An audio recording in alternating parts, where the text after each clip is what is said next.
Concerned is the former, a past chairman of the Joint Committee on Foreign Affairs, Defence and Trade. To give you a bit of a clue as what we will be talking about, we're going to be talking about China, we're going to be talking about Israel, we're going to be talking about Bob Carr. And of course, the man I'm so delighted to have on the show, the Labor member for, the member for Melbourne Ports, Michael Danby. Guys, how are you? Good morning. How are you, Michael? You well? How is it down in Melbourne? Yep. Fighting fit. Yeah, the weather's great. It's an Indian summer down here. Excellent. Well, listen, Ross has been polishing up his debating skills, which he needed to do, because you are a great debater, a great orator, Michael. Terrific member for Melbourne Ports. Now, we're going to talk firstly about China and your concerns about what happened last week in the South China Sea that barely got reported by the Australian media. Yeah, the ABC caught up with it at the last item on Monday's bulletin, but I haven't seen a picture like this since when I was a kid. I saw the black and white flickering movies of the German Kaiser standing on the deck of a dreadnought watching the full fleet of the German Navy prior to World War I go past. Same thing happened in the South China Sea last Thursday, and I only saw it on a report from CNN. Xi Jinping stood on the deck of one of the new People's Liberation Navy warships, and their aircraft carrier, all of their submarines, destroyers, cruisers and helicopters went past in a grand fleet review.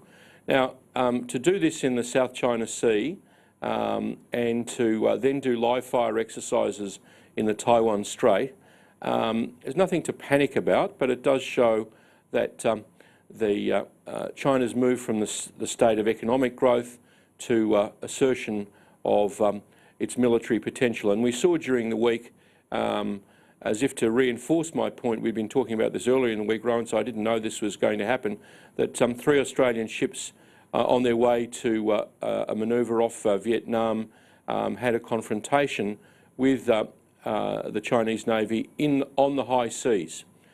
So these weren't 12 kilometres close to the disputed islands. This wasn't a freedom of navigation exercise to provoke the Chinese. These were in the high seas where 60% of Australia's trade transits. Now, Richard Miles has agreed with everyone else. Yep. Yeah, okay. We'll put up the map and you carry on telling us your concerns about what this could mean for trade. I mean, this was emphasised last week when we had, and I know Ross might dispute the seriousness of this, the issue of, to the east of Australia, Vanuatu having a luxury liner dock which is not in use, 350 metres long. Now 6.4% of Vanuatu's debt is to China for so-called soft loans. At some point, as has happened in Sri Lanka and Africa, Australian strategic planners would have to be worried that 2,000 kilometres to the east of Australia, as was the nightmare scenario during the Second World War when we feared the Japanese would do this, that a military facility will be set up that could interdict Australian trade. So we have the giant military exercise in the South China Sea, which people should have paid more attention to. I'm very glad the ABC finally got to do it as last item on their news 5 days after it happened. Okay, so Michael, let me just, we've got the gist of that. Ross, your thoughts on what Michael's concerns are? Well, is he right to be concerned? Okay, well, Michael's concerned that 6.4% of Vanuatu's foreign debt is to the Chinese. Well, according to my estimates, 30% of United States Treasury debt is towards the Chinese. So, you know, if we're worried about the influence of China on our economies, all of that is voluntary. We borrow the money from China because China has the money. And I say my principal problem is, you know, China is going to, I'm a realist in foreign policy, and I say every nation throughout the history of mankind seeks to translate its economic power into political power. This is the most natural thing on earth. But Michael's concern is military power. Well, I'm saying whether you like military power, I'm going to say to you that, you know, the government, China said to the United States, you want to talk about military power, China said to the United States, what has Syria done to you? Okay, and the United States said, well, nothing, but we're going to drop 100 bombs on them. And you say that China is trying to translate its military Chinese Sea. Michael, obviously you got under Ross's collar there, so so carry on. You're doing a great job. Next. I'll politely disagree with you, Ross, on the issue of Syria. I mean, I think if there are those scenes of people being gassed in Duma, I don't think those were faked. I think only Roger Waters of Pink Floyd believes that.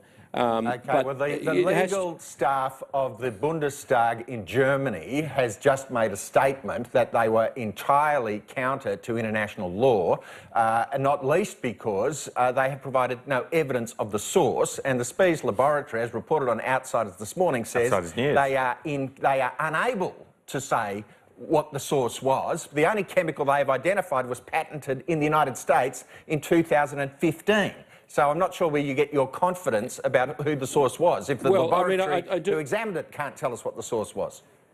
I think both the opposition and government here and Mr Mattis, who's a very stable Secretary of Defence in the United States, and all of the Western leadership in national security do say that chemical weapons were used there. And as a measured way of responding to that, the Syrian chemical plants that were meant to be destroyed under an agreement with Obama and Putin were destroyed without loss of civilian life. So I think that is an identifiable source of attack and a measured way of responding to it. I'm going to jump in there, guys. I'm going to jump in there, guys, because it's great to have that debate, but I'd like to get back to what we do know and want to talk about. Part of last week, which was covered by Andrew Bolt, which I found astonishing, was Bob Carr, former Foreign Minister of Australia under the Labor government, former Premier of New South Wales.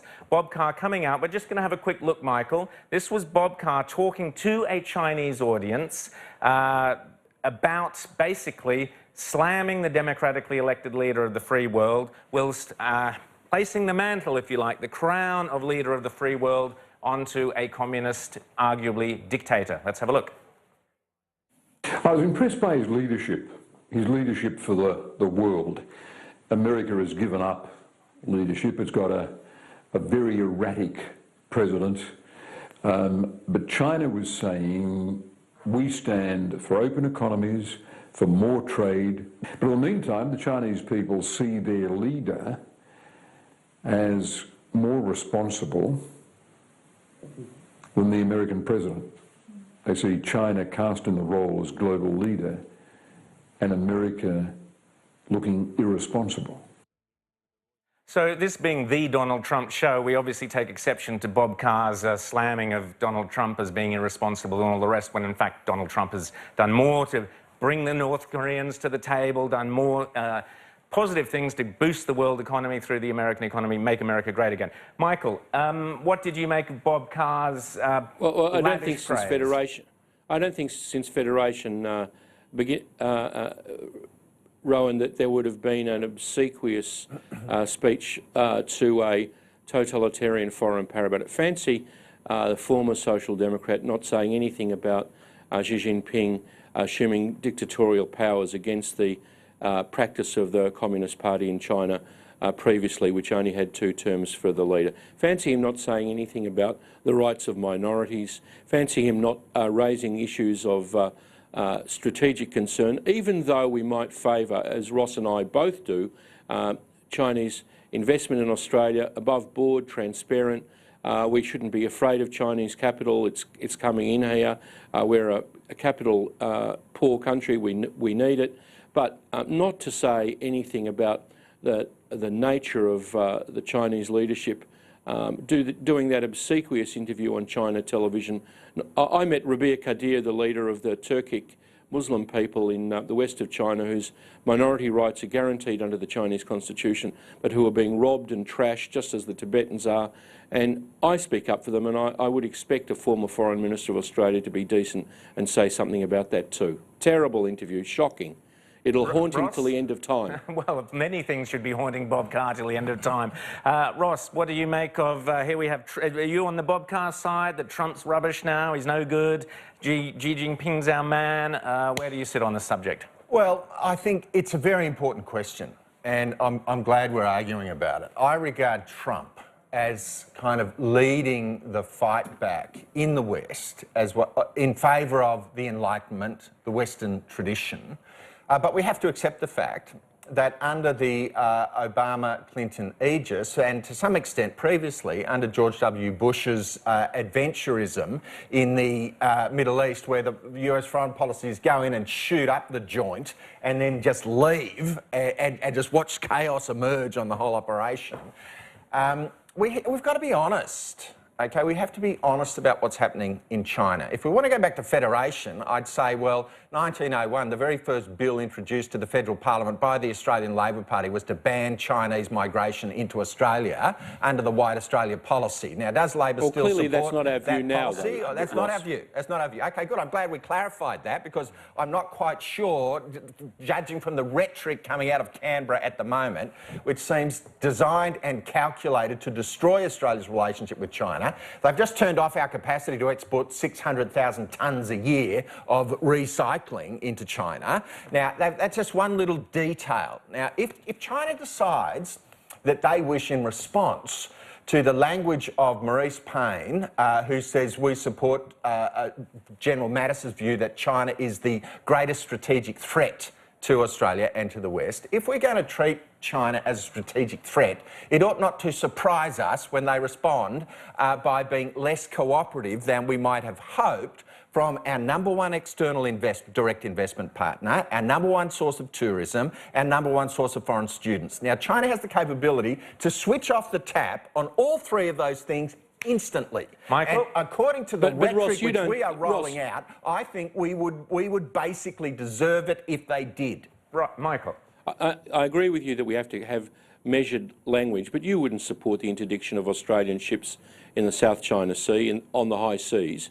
I mean, it's you could have a more pro-Beijing view by saying we shouldn't participate in the ships going into the 12-mile zone of those disputed islands, but in the full seas of China, where we have 60% of Australia's maritime trade going to Taiwan, Japan, Korea, and even China, it's unreasonable for our naval ships or our merchant ships to be interdicted. So we have to have a balanced view on this. And I agree we shouldn't provoke the Chinese, but we should encourage their investment. We should be colourblind, just as we were with the Japanese in the 1980s. But fair shake of the sauce bottle, to quote Kevin Rudd. We don't want a Chinese military base in Vanuatu, and we should say something about the Taiwan Straits. I'm stepping in here now. Okay, we've done that. I want to move on. You said, Michael, that Bob Carr, that particular interview would haunt Bob Carr forever, his eternal shame and all the rest. Well, that joins a long queue of Bob Carr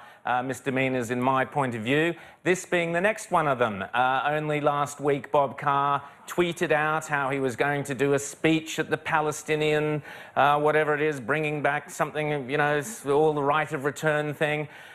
Which we'll go into in a second, but basically the point is Bob Carr said he would get up on this podium on the day of Israel's 70th birthday and basically preach with a bunch of anti-Semites. He immediately had to withdraw when it became apparent that he was going to be sharing a stage with a bunch of anti-Semites. To his credit, Bob Carr withdrew, but he shouldn't have even been there in the first place. Michael, what did you make of that?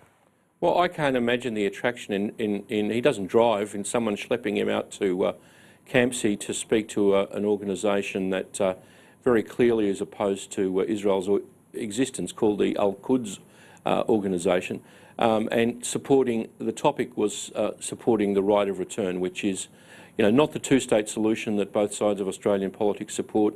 It's not a negotiated peace between the Palestinians and Israelis. The right of return basically means that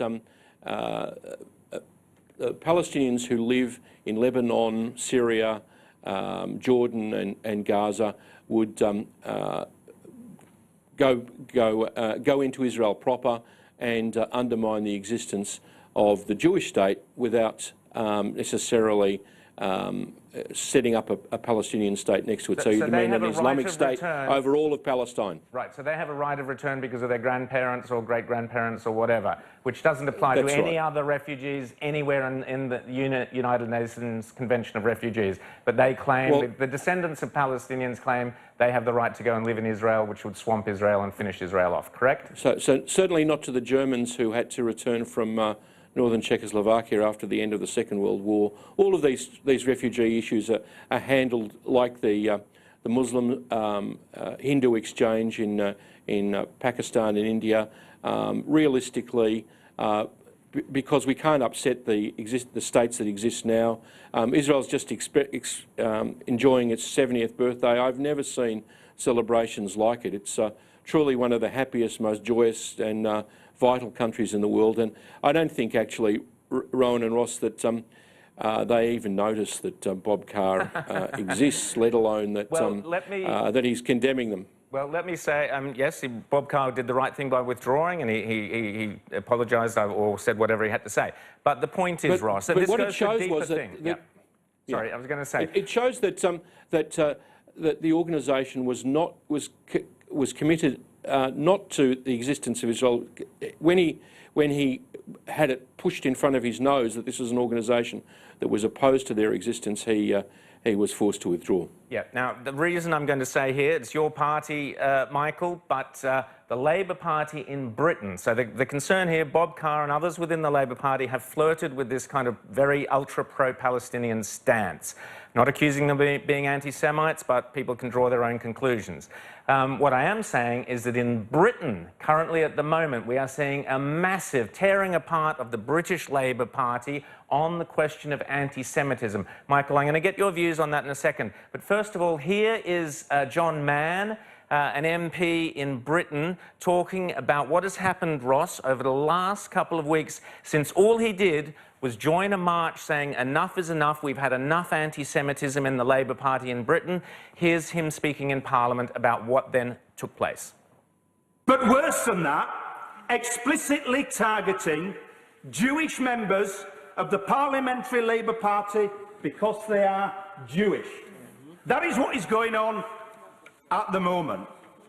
I didn't expect, when I took on this voluntary cross-party role, for my wife to be sent by a Labour Marxist anti-Semite, a dead bird, through the post. I didn't expect my son, after an Islamist death threat, to open the door in the house on his own as a schoolboy to the bomb squad. I didn't expect my wife, in the last few weeks, from a leftist anti-Semite in response to the demonstration, to be threatened with rape. Threatened with rape, his daughter was threatened with rape. We've talked a lot in the past about this kind of sick, insidious marriage, if you like, Ross, between extreme Islam and the extreme left. We've seen it in Australia, we've seen it in the States, we've seen it in Britain. Michael, tell us about what's happening in Britain, and is there a risk of a similar anti-Semitic wing or infiltration into the Australian Labor Party? Look, guys, I wanted to thank you for putting that up on air. This is not a boutique issue. This has been on the front page of the British press for the last 3 weeks since there was a rally outside Westminster called Enough is Enough. And John Mann and all of those people in the Labor Party who spoke truth to their leaders are owed great credit, and I honour them. It's a really terrible situation in the UK. And what John Mann said is, if you don't act against this, it leads to situations like Copenhagen, Paris, where Jewish people have been attacked simply because they are Jewish. Like you, I'm a patriot. I think Australia is the greatest country in the world. And one of the things that I'm very pleased with is I can say honestly to you that I don't think in the Labor Party, certainly most of the people in the left, are nowhere near as bad as the Corbynites in the United Kingdom, who are really out of control. And their benighted leader over there should step up and squash this. I don't think he will, and I think the problem is that the Labor Party is in a permanently captured state by the hard left, that we're lucky in Australia don't exist. I mean, it's much better for people, Anthony Albanese and Tanya Plibersek, to be talking about penalty rates and all of the kinds of issues that concern Australians. They're mainstream issues. We can all have our strong disagreements about them, but Australia doesn't seem to be infected by this hardline anti-Semitism that has really penetrated large sections of the British Labor Party, and they really need to take urgent action on. So Ross? we have our differences on Middle East policy, and I'm going to be fighting Bob Carr and his acolytes as hard as possible at the National Conference. But these are, you know, not as central to the political debate as they've become in the United Kingdom. Ross?